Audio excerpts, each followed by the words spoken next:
Tem que desmutar, Gil. Você está mutado. Tá bom.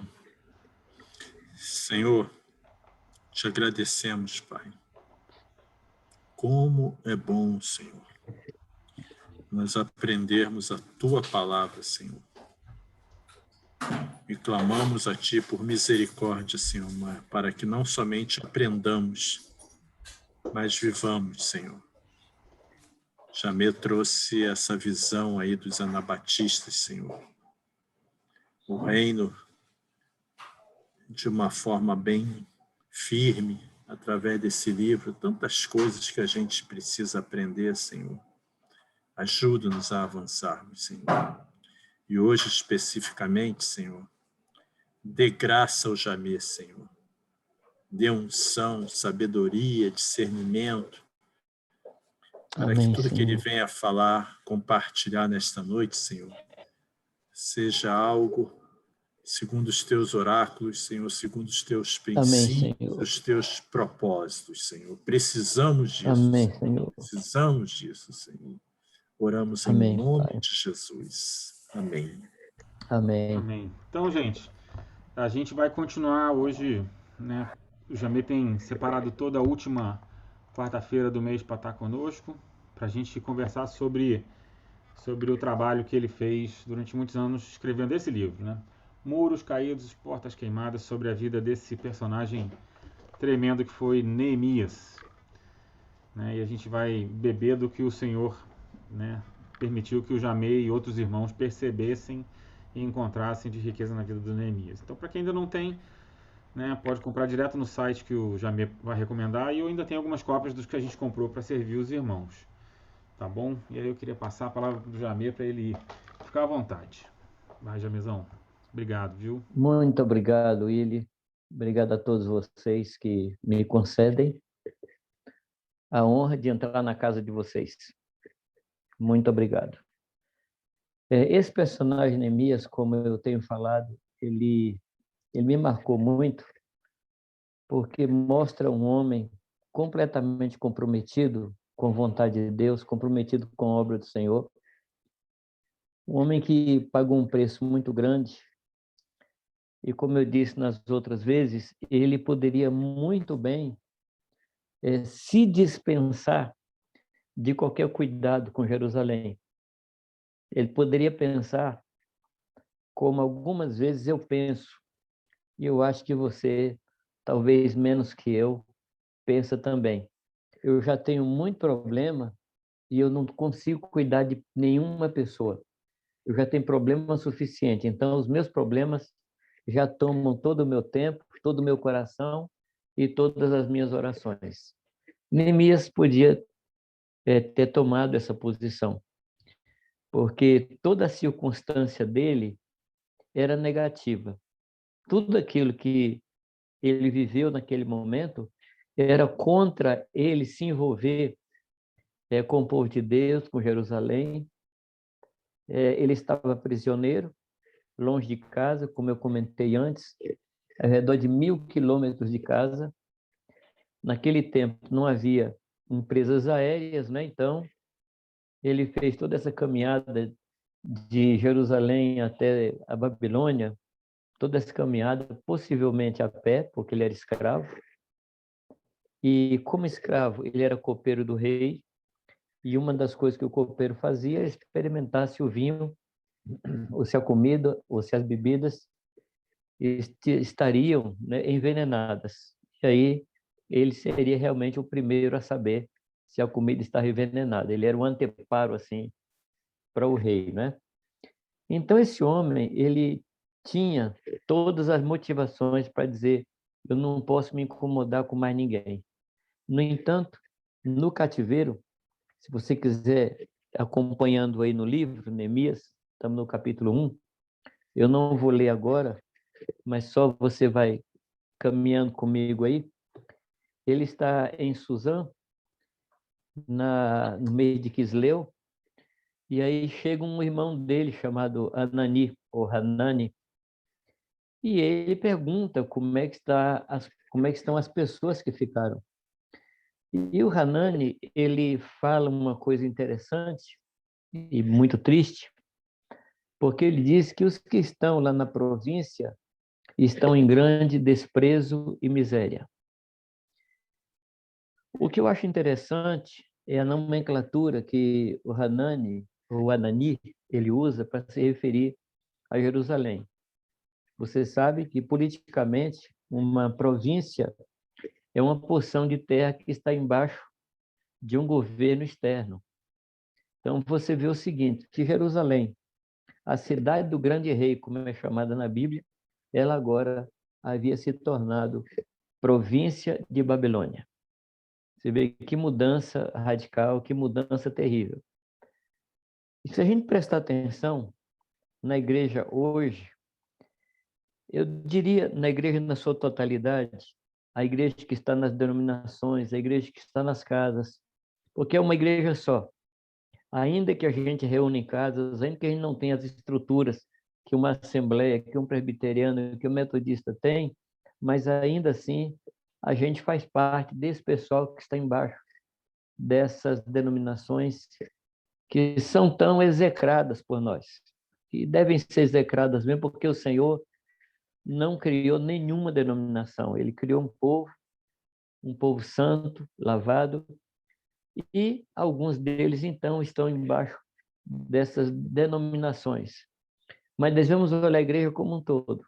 E essa igreja, que deveria ser a igreja que demonstrasse somente a glória de Deus, somente a vida de Deus, essa igreja hoje, ela trabalha por nomes, ela trabalha por posições, uma igreja político-partidária, uma igreja que tem posições de esquerda, de direita, e assim por diante. É uma igreja que está manchada, como diz a palavra, uma igreja queimada pelo sol, apanhando muito, mas essa é a igreja. Então, se eu pudesse tomar as palavras de Hanani, eu diria que a igreja hoje é uma província de Babilônia. Se você achar estranho o que eu estou lhe falando, é só você ir lá comigo para Apocalipse e o chamar de Deus lá é que nós devemos sair de Babilônia. E ninguém vai sair na frente. Todos vamos sair juntos de Babilônia. Vamos sair de Babilônia e Babilônia vai sair de dentro da gente. Correto? Então, essa é a situação. E na descrição dele, ele acrescenta que aqueles que estão lá estão em grande desprezo e miséria, porque era um povo que não foi digno de ser levado como escravo, um povo que não tinha características para serem úteis, né, ou ser útil lá no cativeiro, foi abandonado. Então, um povo com muita pobreza, com muita fome, desprezado, indignos. E ele diz que os muros estavam queimados, os muros estavam derrubados e as portas queimadas. Eu falo um pouco mais disso no livro e depois você pode ler mais no livro. Nós não temos tempo nesses momentos aí de tomar o livro e falar tudo, nem o livro Neemias, nem esse livro, esse escrito que o Willy mostrou para nós. Então, basicamente, essa era a situação lá de Jerusalém. Nos dois últimos tempos juntos, eu falei um pouco sobre o caráter de Neemias, mostrando quem era esse homem, falando de algumas coisas que me impressionam. Era um homem interessado no povo de Deus, não obstante ele ter todas essas limitações físicas, políticas, geográficas, mas ele estava interessado no povo de Deus.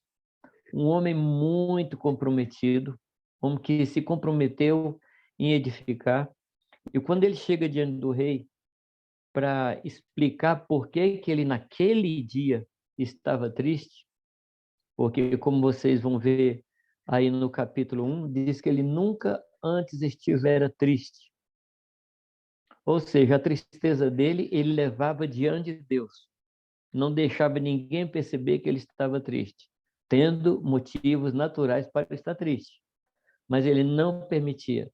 E a tristeza dele era mais do que tristeza por causa da sua circunstância. A tristeza dele era por causa de Jerusalém. Deus permite que naquele dia específico a sua tristeza transpareça e o rei então lhe pergunta: por que você está triste? só pode ser tristeza de alma.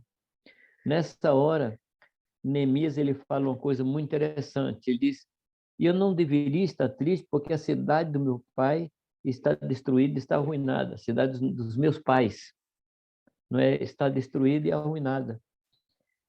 E o rei pergunta: o que você quer? Ele fala assim: eu quero ser enviado para reedificar.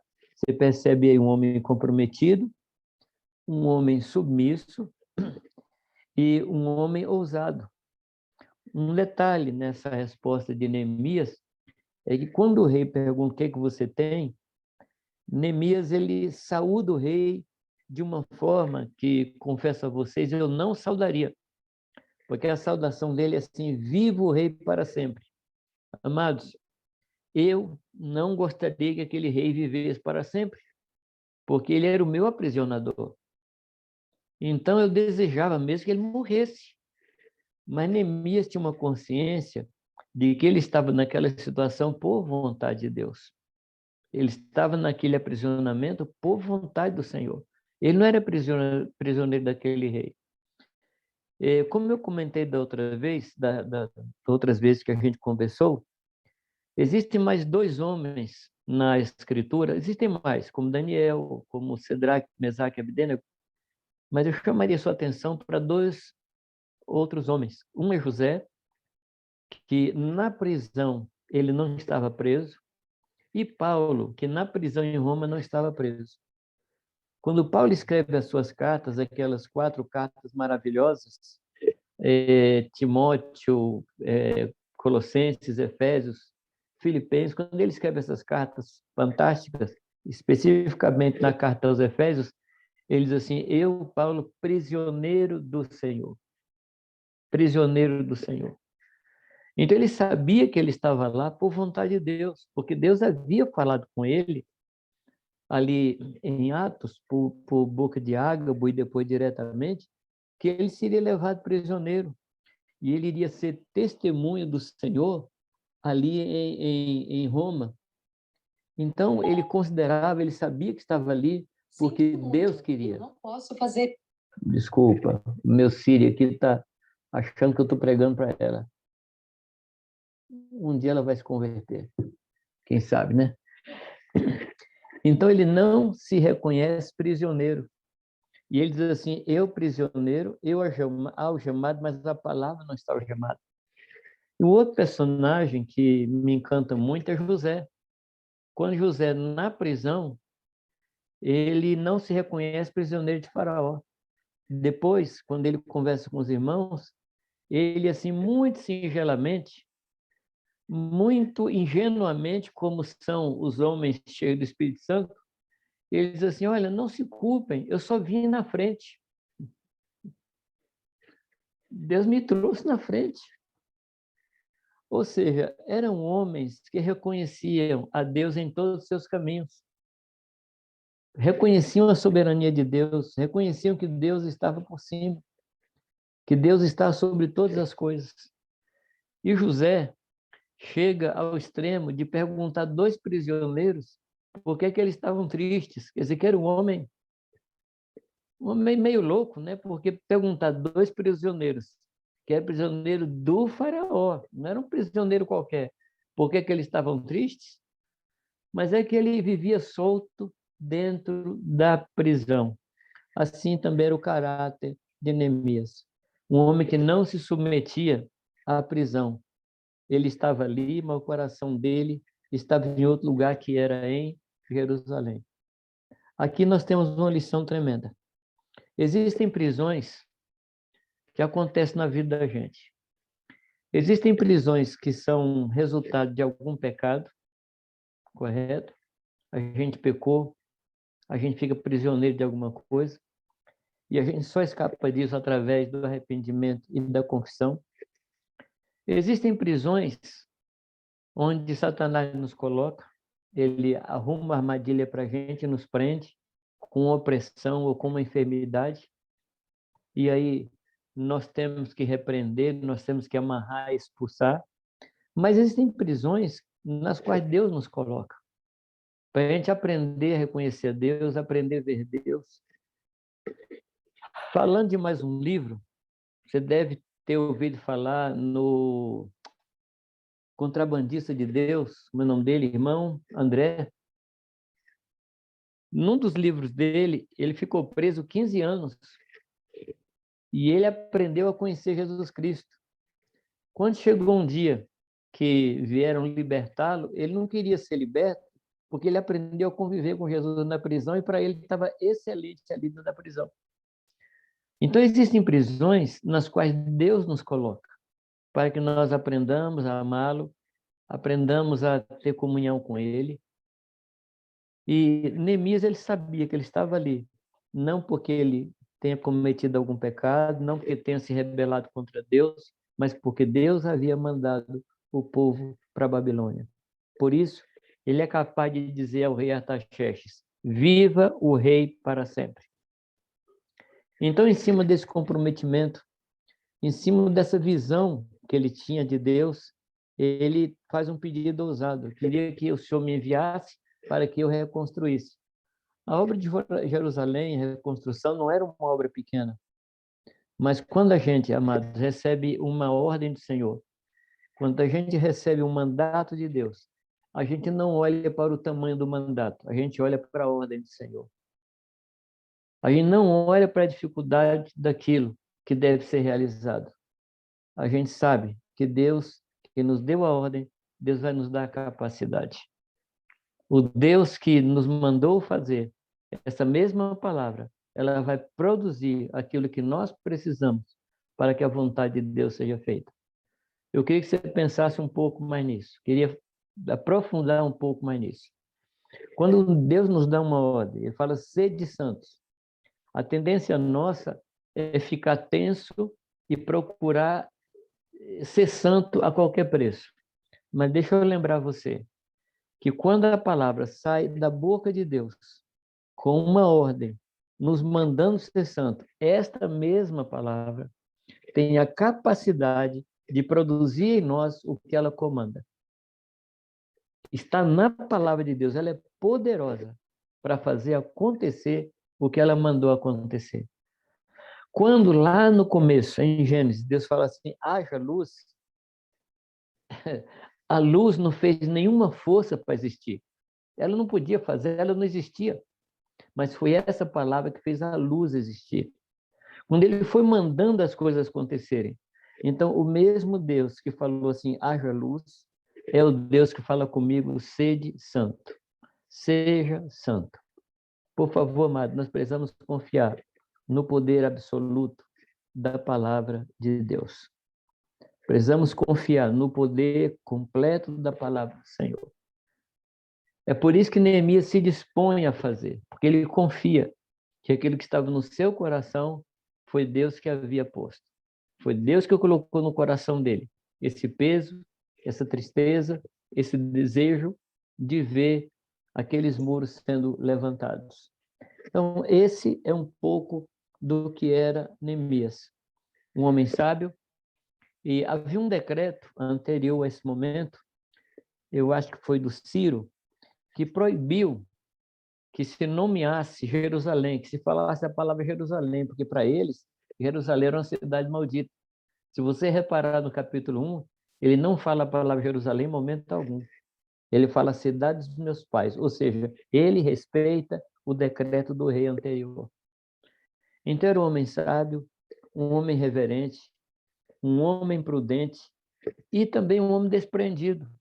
A própria vida dele servindo ao rei, o próprio trabalho dele mostra isso, que ele não estava triste, ele estava sempre diante do Senhor, porque ele estava totalmente largado nas mãos do Senhor.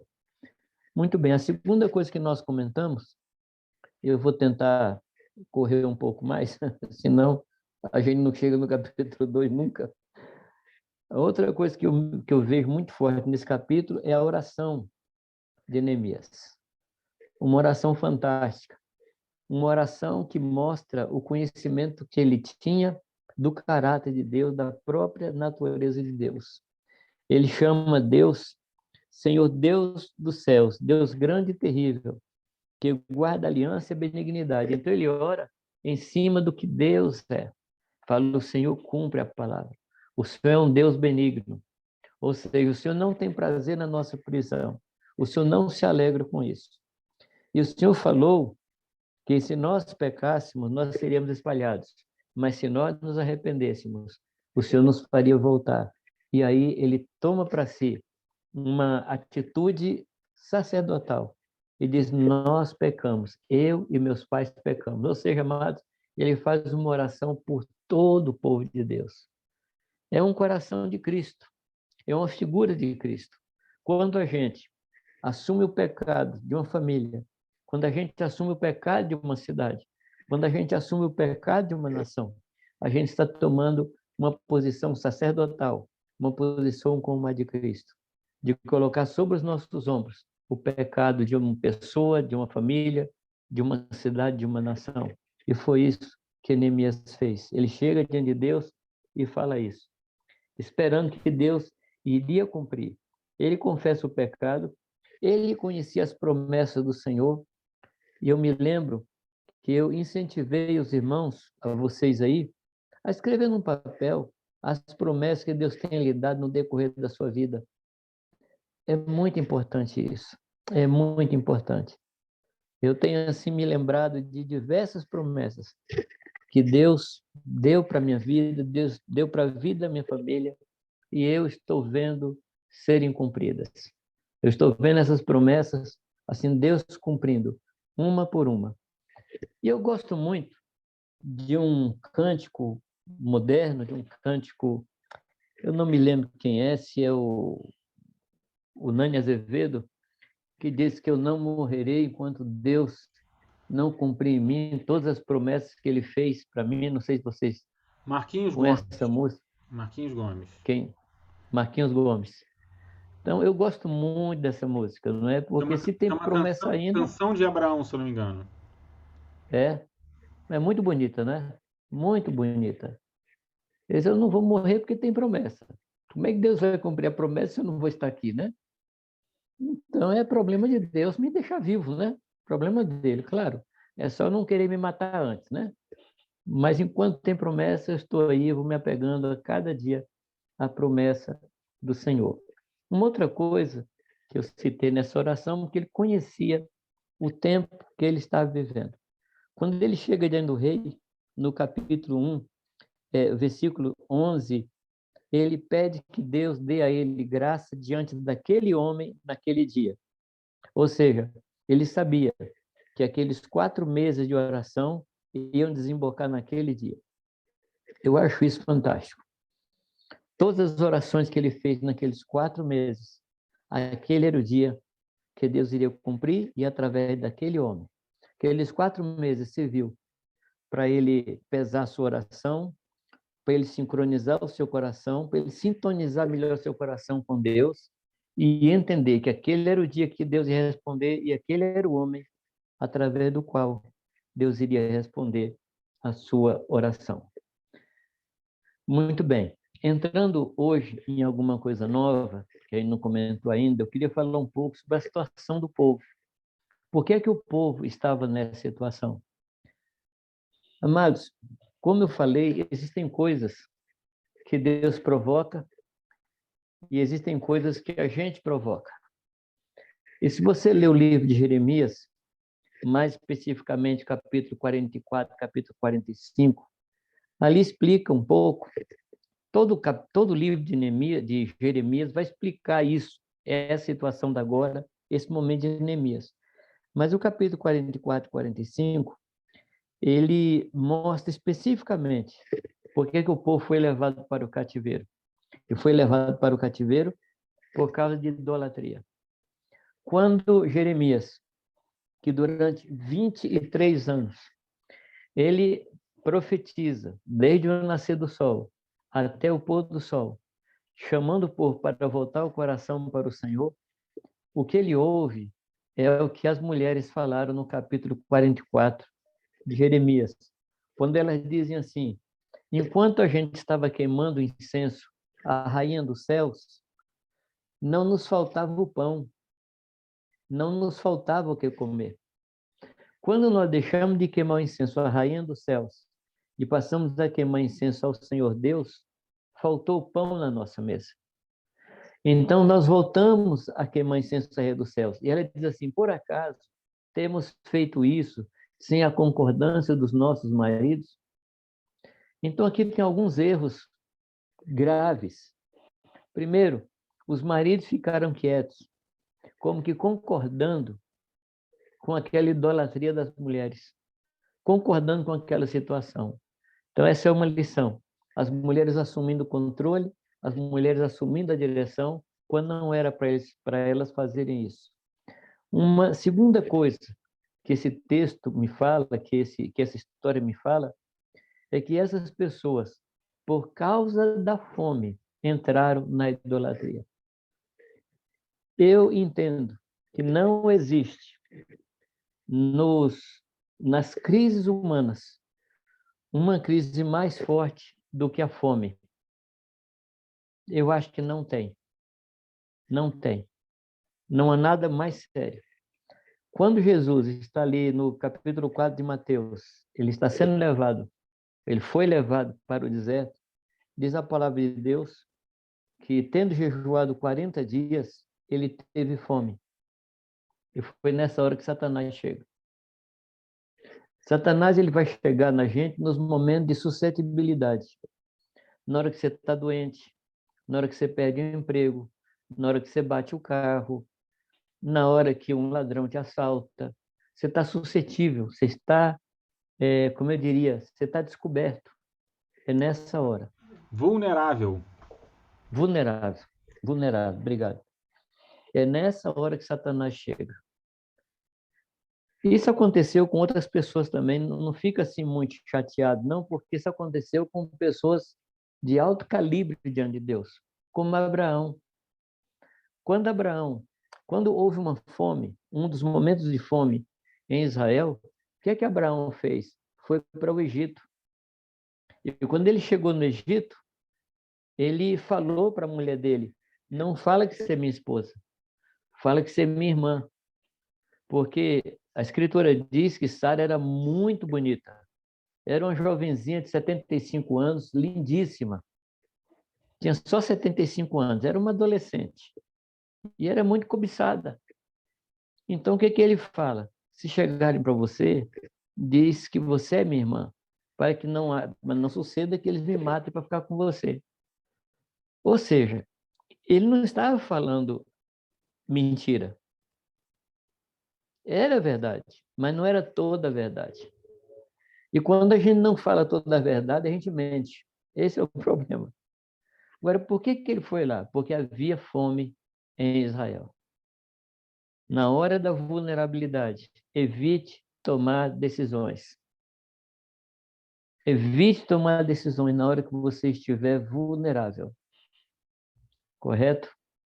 Na hora do aperto, espera passar. Espera passar a crise. A crise, ela vai lhe dar muitas possibilidades, como foi feito com Jesus. Você está aqui abandonado nesse deserto, está com fome, manda pedra virar pão, está nesse deserto aqui, joga daqui de cima, porque está escrito que o Senhor vai dar ordens aos teus anjos que te protejam os pés de tropeçar. Você veio buscar os reinos deste mundo? Bom, eu estou aqui para te oferecer. Se você adorar, se você prostrar e me adorar, eu vou dar o que você veio buscar sem cruz. Como esse carinha é ladino, é astuto. Graças a Deus, Jesus não caiu em nenhuma dessas tentações. Foi tentado de muitas maneiras, é o que diz Marcos para nós. Mas ele não caiu em nenhuma delas. Então, a lição aqui, toma cuidado com os momentos de crise. Toma cuidado. Ainda que a crise é uma oportunidade para acertar, mas a crise também é uma oportunidade para errar. Não seja movido por necessidades, seja movido pelo Espírito Santo. Você vai ver que em alguns momentos, Deus vai guiar você para fazer coisas insanas, coisas assim irracionais, mas não tem problema, o Espírito Santo vai guiar você. E você vai fazer. Então, esse povo estava cativo, em grande desprezo e miséria, muros caídos, portas queimadas, e Isaías capítulo 60, versículo 18, diz que as tuas portas serão chamadas louvor e os teus muros salvação. Então, na realidade, o que estava caído e o que estava queimado? A salvação e o louvor. A consciência de salvação havia se perdido. De novo, eu digo que isso não é incomum. Isso pode acontecer. A gente pode deixar o coração esfriar. Não foi nesse sentido que o salmista orou: Senhor, renova em mim a alegria da tua salvação. E aí ele fala que eu vou pagar os meus votos diante da congregação. Porque pode haver um momento em que eu perca a alegria da salvação. Eu acho que isso combina com o que está escrito em Apocalipse 2. Quando o Senhor descreve a igreja de Éfeso, e Gilberto, Willi, amados, se Deus descrevesse a nossa congregação com aqueles primeiros itens ali, uma congregação totalmente ortodoxa, uma congregação que via chegar um apóstolo e testava o apóstolo, uma congregação assim com uma rigidez doutrinária fantástica. Aí diz assim: porém, tenho contra ti. Não falou de doutrina falsa, não falou de heresia, não falou de pecado. Falou o quê? Você abandonou o primeiro amor. Então, pode ser que no meu coração, em algum momento, eu tenha deixado entrar algum concorrente no meu coração, algum concorrente de Cristo. Pode ser o trabalho, pode ser filho, pode ser família, pode ser carro, pode ser qualquer outra coisa que toma o lugar do Senhor no nosso coração. Então, o que João nos fala em Apocalipse? Deixaste o teu primeiro amor. Primeiro amor você pode interpretar de dois jeitos. O primeiro jeito é primeiro amor no sentido da primeira pessoa que nós amamos. A primeira pessoa por quem o nosso coração se apaixonou. Pode ser isso também. Mas tem também outra aplicação. Primeiro amor no sentido daquilo que é o primeiro amor em todas as escalas. Esse é o primeiro amor. Jesus Cristo é a pessoa que nós mais amamos. Jesus Cristo é a pessoa a quem nós nos devotamos de todo o coração. Então, você pode pensar nessas duas coisas. E as duas estarão certas. As duas estarão certas. Você não pode perder aquele amor que você tinha pelo Senhor logo nos primeiros dias da sua conversão. Você não pode esquecer daquilo, você não pode deixar de lado. Infelizmente, esse negócio de perder o primeiro amor se tornou tão comum, e quando a gente vê um novo convertido assim, cheio de fogo, a gente fala assim: não, esse é o primeiro amor, logo acaba. Como se isso fosse normal. É comum, mas não é normal. Correto? Você já pensou se a nossa esposa, com o passar do tempo, fosse esfriando a sua paixão por nós? Como é que seria? Eu escutei uma história, Willy, de um casal, que a mulher falou assim: querido, tem muito tempo que você não fala que me ama. Tem muito tempo. Aí ele perguntou: escuta, o que foi que eu falei no dia que nós nos casamos? Naquele dia você falou que me amava. Falou: então, se mudar eu lhe aviso. Não pode ser assim. Não pode ser assim. O amor ele precisa ser regado. Ele precisa ser alimentado. Não somente o amor com relação à pessoa casada com a gente, com uma pessoa que vive com a gente, mas principalmente o nosso amor ao Senhor. A gente tem que cultivar isso. E o amor fala de dedicação, de entrega, de devoção, de você todos os dias se renovar isso e falar. Mas também fala desse primeiro amor no sentido de a primeira pessoa. Eu não gosto de dizer que Jesus é a primeira pessoa que eu amo, porque se tiver primeiro, tem um segundo, e o segundo está muito perto do primeiro, né? O segundo está muito perto do primeiro. O que a Escritura diz? Que eu tenho que amar a Deus de todo o coração, de toda a minha mente, de toda a minha alma, com todas as minhas forças. Ora, Se eu amo com toda a alma, todo entendimento, toda a força, todo o coração, o que é que sobra para os outros? Então está aí a medida que a gente deve usar para amar o Senhor. Amar o Senhor de tal forma que o amor às pessoas que estão ao nosso lado vai se comparar até a um ódio. É isso que ele fala. Aquele que não odeia os seus, ele fala isso para nós. Mas, amados, esse povo, ele perdeu o seu primeiro amor. Perdeu a alegria da salvação. Não experimentava mais a salvação na sua vida. Qual é a consequência imediata? Não mais louvava. Não louvava mais. Porque a sepultura, ela não louva. Faltou salvação, falta gratidão.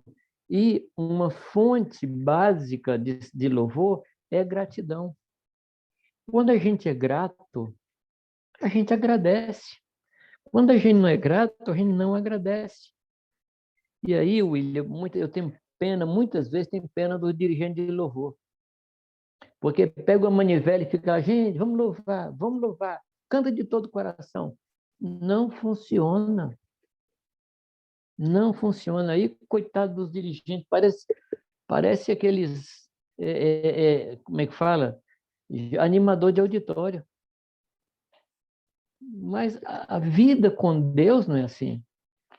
O que me move a adorar a Deus não é algo externo. É algo que eu tenho dentro de mim. Fala de salvação.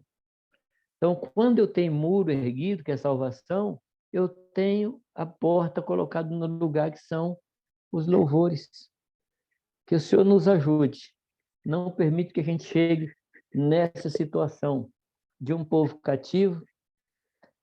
A alegria da salvação virou alguma coisa distante, virou alguma coisa dos primeiros tempos, e a gente se perdeu no nosso louvor ao Senhor.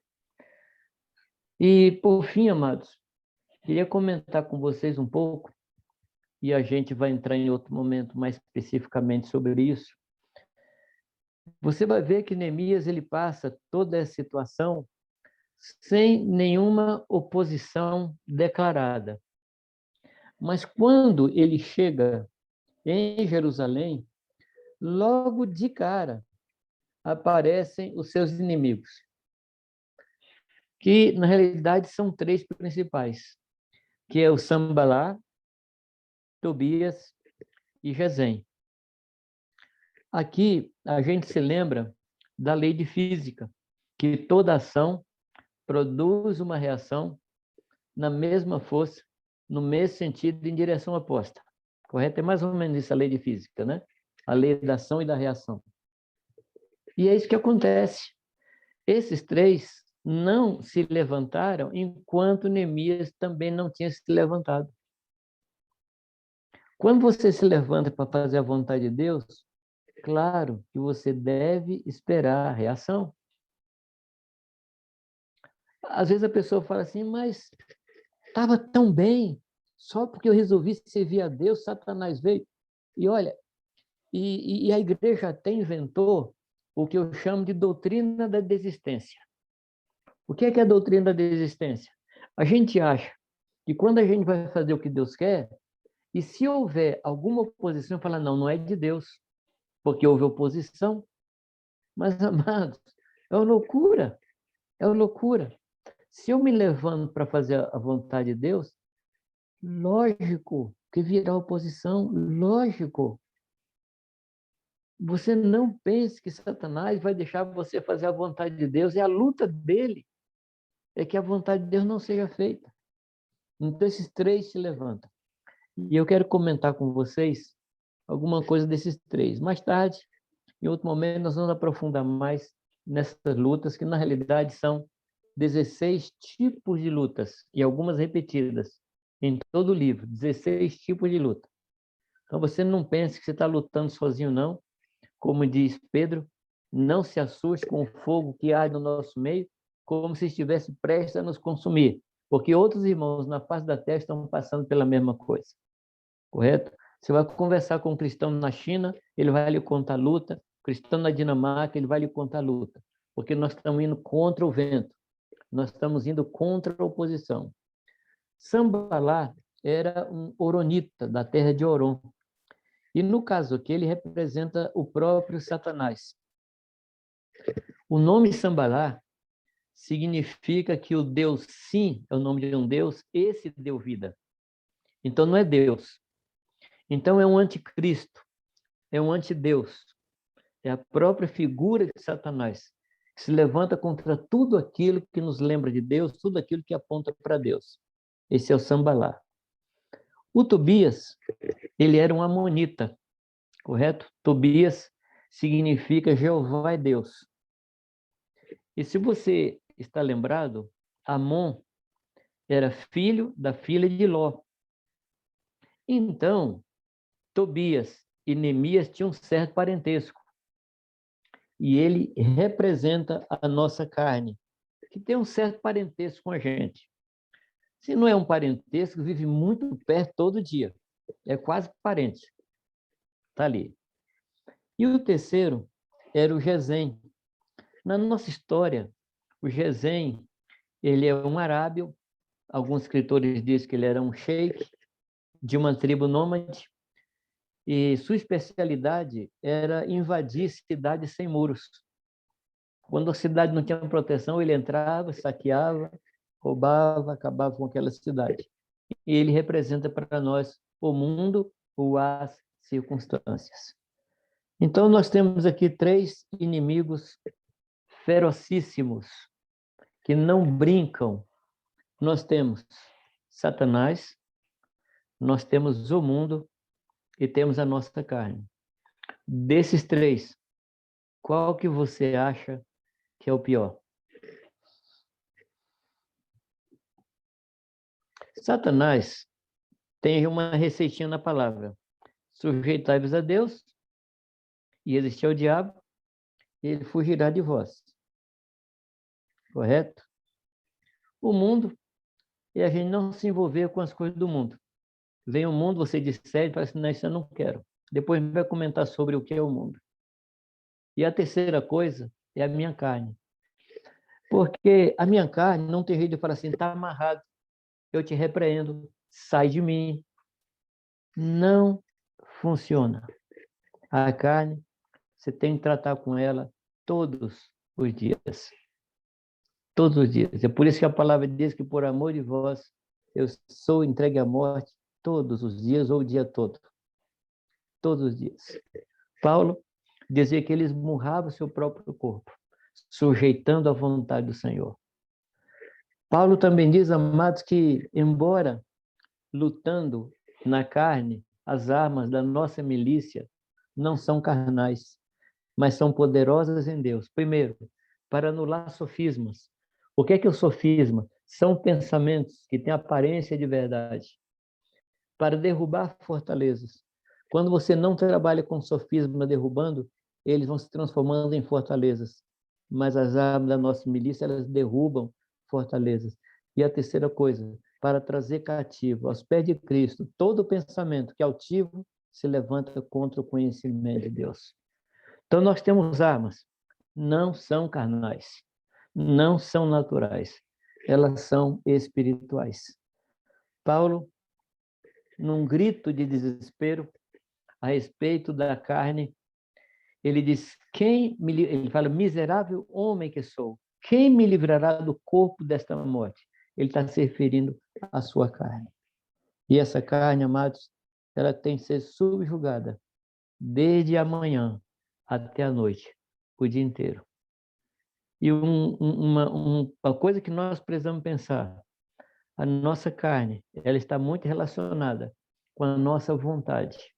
A nossa vontade é o canal através do qual a carne se manifesta. Repito, a nossa vontade é o canal através do qual a nossa carne se manifesta. Quando a palavra de Deus fala para tomarmos a nossa cruz, não está falando de algo externo, não está falando da sogra, não está falando do sogro, não está falando da esposa chata, não está falando do marido cri-cri, não está falando do trabalho pesado. está falando da nossa vontade. E quando é que acontece a cruz? É quando a minha vontade se choca com a vontade de Deus. E aqui me permita tomar outra lei de física. Duas vontades não ocupam o mesmo coração ao mesmo tempo. Uma delas vai para a cruz. Ou a vontade de Deus vai para a cruz, ou a minha vontade vai para a cruz. E vocês sabem que essa decisão eu tenho que fazer desde amanhã até a tarde. Pois bem, queria deixar esses pensamentos com vocês aí e vamos focar mais depois, né, nesses inimigos da nossa vida espiritual. Amém? Vocês têm alguma pergunta, algum comentário? Estou aí disposto a ouvir. A Lu tem uma pergunta assim, ela tá lá com o Matheus? Deixa eu ver se eu... Ok, não, acho que não vai fazer agora não. Alguém tem alguma pergunta aí, minha turma? Por favor, pergunta fácil, tá? Quando você falou da carne, você falou de Satanás, do mundo e da carne como pior inimigo, que os outros podem ser desculpas para nós, né? Mas a carne é a nossa luta, é a nossa responsabilidade, né? Uhum. Exatamente, exatamente. Quando o Senhor fala com Caim, o pecado está à tua porta, a ti te convém dominá-lo. Correto? Então, ele coloca a carne sob a nossa responsabilidade. Assim como Adão não podia falar assim, foi a mulher que o Senhor me deu, e Eva podia falar, foi a serpente que o Senhor criou, eu também não posso falar, foi a carne que o Senhor grudou em mim. Não. Eu tenho armas que Deus me dá para subjugar a carne. Eu tenho armas.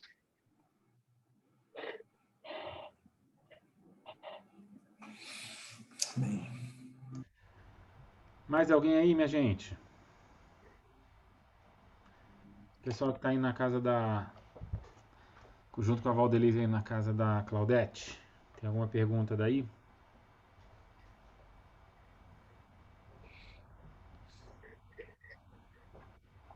Ou um comentário, né? Eu gostaria de ouvir comentários. Eu fui muito tocado, Jamê, quando você começou, né? Que são coisas que a gente precisa se lembrar, né? Que Esdras tinha todas as... Oi, gente. É que a Johanna passou mal. Peraí, a gente está falando ali, ô Vocês estão com 2 microfones abertos aí, Val. Cuidado. Continua aí, Gil. Que me relembrou uma coisa muito importante, que ele teria... Você outro dia mesmo falou que você deixou um recado aqui para a gente, que é bom, a gente tem uma facilidade muito grande de ter desculpas, né? E Neemias poderia ter, afinal de contas, além dele ser prisioneiro, ele era prisioneiro que servia ao próprio rei, né? Uhum. E a gente arranja dificuldades, muitas vezes, que são reais, mas que Deus poderia mudar, mas aí as dificuldades são desculpas para nós, né? Então, me fez meditar em algumas coisas aqui da minha vida, que como é fácil a gente arranjar desculpas, né? Muito fácil. E eu ainda estou tentando pôr em prática esse negócio de que quem é bom de dar desculpa é ruim de arrepender. Troço sério. Era isso que eu queria me lembrar, que você falou, eu estava tentando me lembrar. Quem é bom de justificativa, fala. Ruim de arrependimento. É péssimo de arrependimento. Nossa, virou lema aqui em casa. Eu quase fiz um quadro. Ou faz e manda para mim. Tá bom.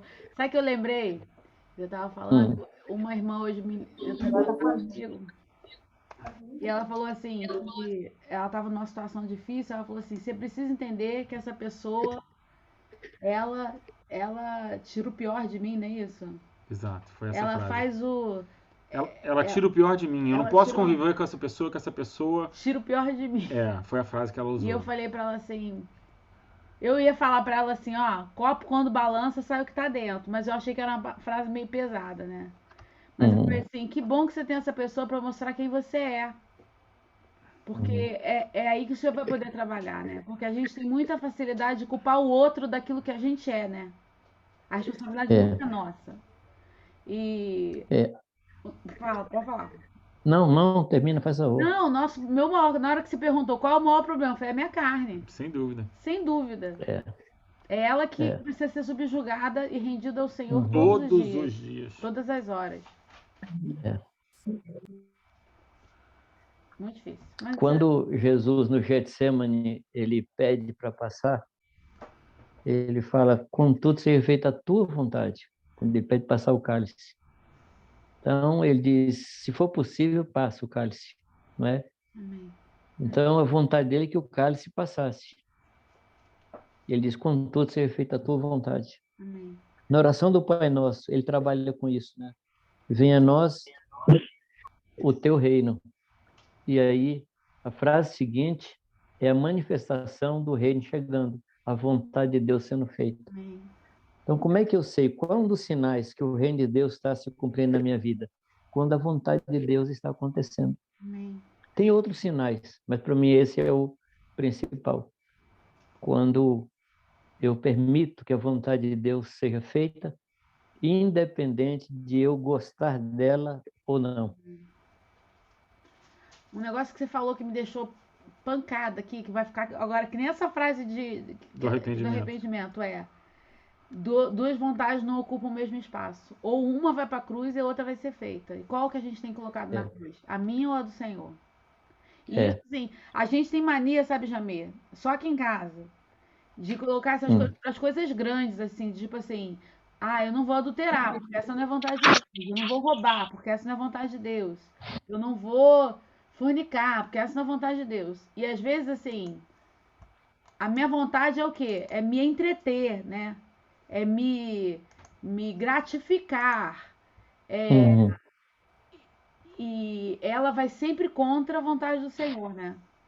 Tô falando de uma coisa porque é uma coisa que é muito normal para todo mundo, né? Gastar tempo com coisas que são lícitas, mas que tem tomado o tempo da igreja. Eu creio, São assim, tá? lícitas, mas muito bem. Que eu acho que isso tem tomado o tempo da igreja, assim, né? As pessoas estão... Você senta para conversar, as pessoas estão vazias do Senhor e cheias de série, Instagram, Facebook e coisas lícitas, que assim, não tem pecado nisso, mas Toma, gente. toma, né? Toma. E a vontade de Deus tem que estar aí também, né? Qual é a vontade de Deus, né? É a minha ou a dele que vai ser feita? Né? Que o Senhor Se a gente pensar assim, num casal que se encontra, está namorando, e aí um deles agarra o telefone e fica no Facebook, fica no Instagram, e o outro calado do lado. Eu acho que esse que está calado não está gostando em hipótese nenhuma. Também acho. Agora, transporta isso para nós e Deus. Deus querendo ter comunhão com a gente, porque o Deus que nós temos é um Deus de comunhão. Aleluia. É um Deus que quer conversar. Correto? A gente diz assim, como fazer para ouvir a voz de Deus? E Deus está lá conversando na Trindade. Como fazer para ouvir a voz de Jamê? Desliga o telefone, Jamê. Tô brincando. Pois é. Pois é, a dificuldade maior não é escutar Deus, é Deus me escutar, porque eu não falo com Ele, eu gasto tempo com outras coisas, eu não me dedico a ter um tempo de qualidade com Ele, né?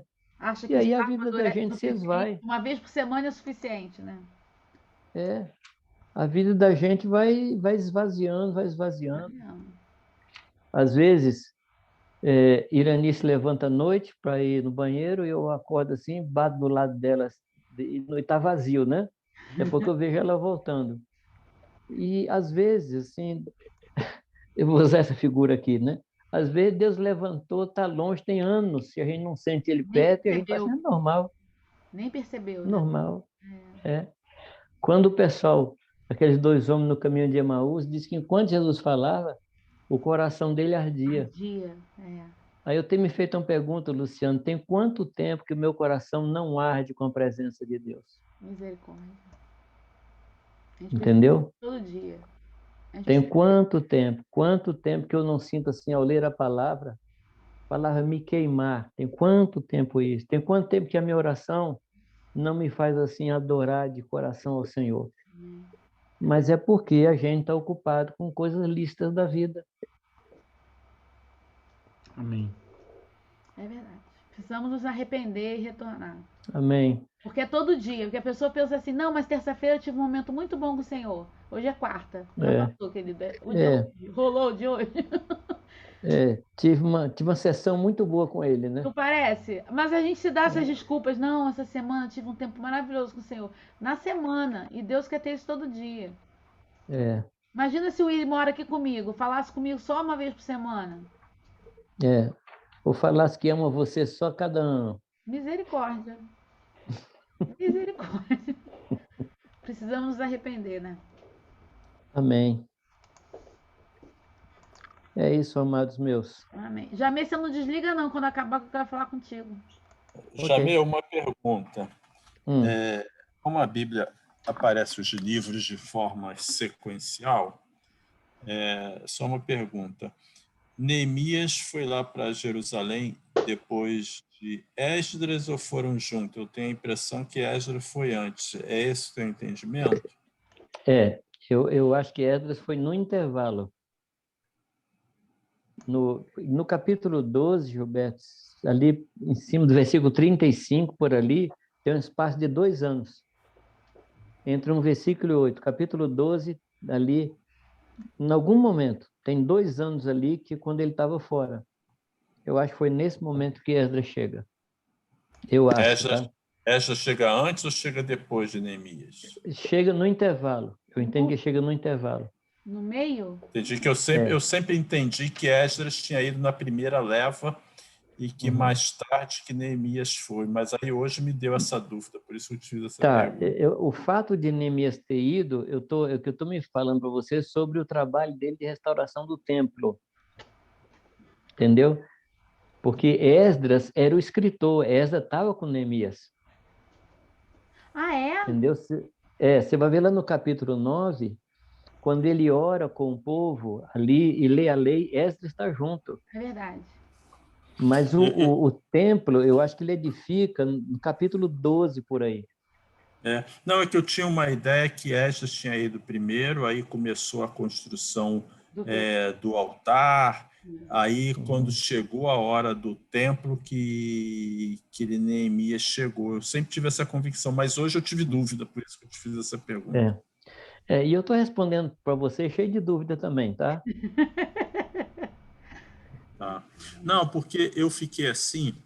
Outra coisa que eu vi no primeiro capítulo de Neemias, quando a Nani vem trazer a notícia, e você ressaltou muito que Neemias logo toma frente e até na oração dele ele se coloca lá diante de Deus também como culpado daquela situação, é que não teve aquela pergunta de Neemias.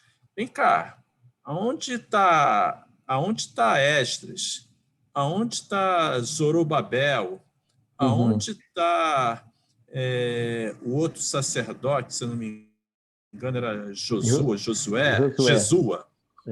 Josué. Ele é que é muito comum quando a coisa dá errado, a gente transferir para alguém a culpa, porque quando se acha um culpado, parece que traz uma justificação para a consciência. Sim. E o que me chama muita atenção, um ensino muito forte ali, é que ele não pergunta por ninguém. Ele se coloca na brecha e vai. Ele não culpa ninguém, ele não coisa. Eu achei isso assim, muito importante, porque a tendência nossa é procurar um culpado e ele se colocou lá na brecha. Isso é um ensinamento que a gente tem que estar sempre atento, porque é muito fácil procurar um culpado. É a nossa tendência.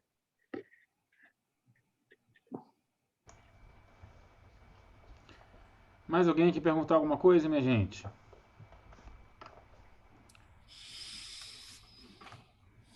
Eu vi que alguém abriu o microfone?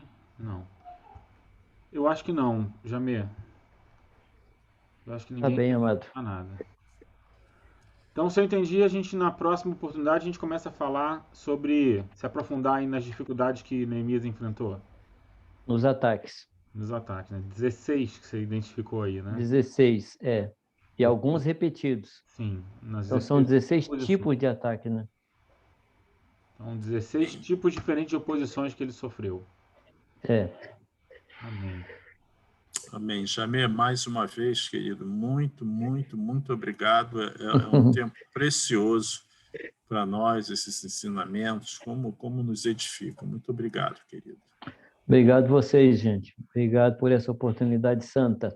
Jamê, você ora por nós?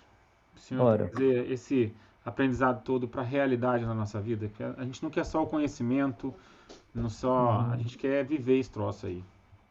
Amém. Seu coração. Amém. Pai, em nome de Jesus Cristo, nós cremos que o Senhor quer falar conosco profundamente, mudar as nossas vidas para que não haja nada entre nós e o Senhor. O Senhor quer tirar, Pai, todo obstáculo para a nossa comunhão, tudo aquilo que impede um relacionamento profundo entre nós e o Senhor. E eu quero pedir, Pai, que a Tua palavra, a palavra falada, a palavra escrita, a palavra revelada ao nosso coração, ela venha contribuir para isso, Senhor. Que nós sejamos pessoas muito próximas de Ti, Senhor Deus, porque o Senhor é próximo de nós. Mas nós queremos ser próximos do Senhor, amigos do Senhor. Que nós possamos, Pai amado, aprender, abrir o nosso coração e falar contigo exatamente o que nós precisamos, o que nós pensamos, porque é assim que o Senhor faz conosco. O Senhor fala exatamente o que o Senhor quer. E nós queremos aprender a falar contigo exatamente o que nos fere, o que nos machuca, o que nos alegra. Queremos ser transparentes contigo, Pai. É verdade que mesmo que a gente não fale, o Senhor conhece todas as coisas, mas nós queremos ter essa iniciativa de conversar contigo, abrindo o coração, abrindo a nossa mente e conversando com o Senhor, Pai, sobre as coisas que mexem conosco. Quero pedir, Pai, que o Senhor levante uma igreja santa, uma igreja zelosa, de boas obras, em cujos lábios estejam o louvor ao Senhor. Toma as nossas vidas, Pai, cada um de nós, e leva-nos aos teus pés, leva-nos a ser amigos teus, em nome de Jesus Cristo. Amém, Senhor. Amém. Muito obrigado. Irmãos queridos, obrigado. Beijo. Rapidamente. Jamê, fica só um instantinho comigo quando a turminha sair, que a gente quer Tá bom. contigo. Boa noite. Boa noite, Boa noite. querida. Boa noite. Beijo.